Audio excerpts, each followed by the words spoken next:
Sometimes, when you're learning English, it feels like you hear everything, but nothing makes sense. Words float by, people speak quickly, and even though you know some grammar and vocabulary, it's like the language is happening outside of you. What if I told you that understanding English, or anything, really, is not just about listening with your ears, but also with your whole self? Today's story is strange, simple, and maybe even unbelievable. But it changed the way I listen. Maybe it will change the way you do too. If you want more stories that unlock your English in unexpected ways, subscribe to LingPath. I was visiting a quiet forest on the edge of a small town. I had no specific reason for going there, just felt like I needed some space. The town was one of those places you don't find on most maps. I had seen the trees from a distance before, but that day, I felt pulled toward them. It was autumn. The leaves were gold, rust, orange. The wind was soft but steady. I walked deep into the woods, where there were no trails, no signs, no people. Just silence. But not an empty silence. A full one. Then I saw it. A huge tree, taller and wider than anything else around it. Its trunk was split, as if two trees had grown side by side and then fused. Its bark was rough and deep, like it had collected the years and layers. Without knowing why, I stepped toward it, wrapped my arms around its trunk, and pressed my cheek against the bark. I didn't expect anything. I didn't think I was doing something magical. But I felt something. A vibration. Faint, low. Like a memory whispering. When I pulled away and stood back, everything was the same, but not.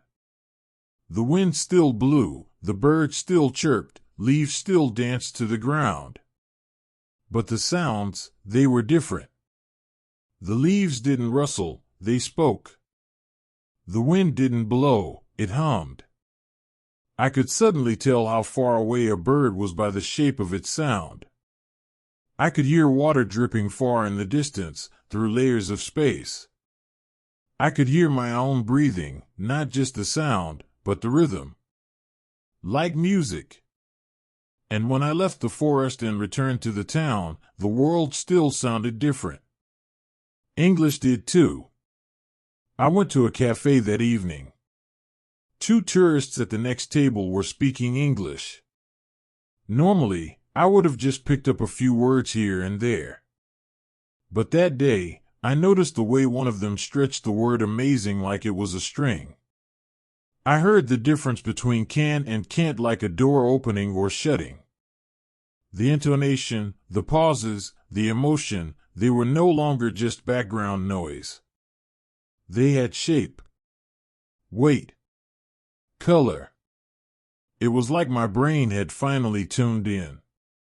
Not just to words, but to sound itself.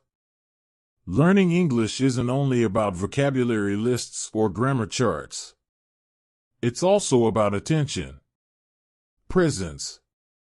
When you truly listen, with curiosity, with your body, with your heart, you start hearing more than just language. You hear intention, emotion, meaning. From this story, let's learn some key phrases and expressions. No specific reason, no clear or planned purpose. Fused, joined together into one. Wrapped my arms around, to hug something. Hummed, made a low, steady sound. Tuned in, started to pay close attention to what is being said or happening. Now it's your turn. Go somewhere quiet. Really listen. Not just to words, but to what's beneath them.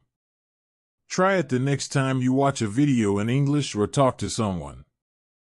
Listen for the music in the language, not just the meaning. And if you've ever had a moment when the world suddenly sounded different, share it in the comments. I'd love to hear your story.